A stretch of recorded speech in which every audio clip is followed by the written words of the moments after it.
আজ আমি বেরিয়ে যাচ্ছি আমার রুম থেকে। আমি বেরিয়ে এখন ঘুরতে যাব, কিন্তু কোথায় যাবো আমি নিজে জানি না। এই যে রুম থেকে বেরিয়ে যে আমি রাস্তা দিয়ে যাচ্ছি, মানে এখান থেকে আমি শুধু হাঁটবো, দেখি কোথায় যাওয়া যায়। আমার কোনো যাওয়ার কোনো ঠিক নাই, আমি শুধু হাঁটবো আর দেখবো। কারণ এই জায়গা আমি নতুন আসছি, এখানে এই জায়গাটা আমার কাছে ভালোই লাগছে। সো এই জায়গাটা আমি খালি ঘুরবো, দেখবো।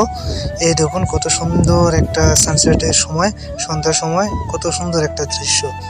আমি সামনের রাস্তা দিয়ে হেঁটে সোজা চলে যাচ্ছে অন্য দিকে। এখানে রাস্তাঘাট খুবই নিরিবিলি সুন্দর। এই দেখুন, এটি হলো পুরা বালির শহর। এক কথায় বালির পাহাড়, এগুলো সম্পূর্ণ বালির পাহাড়।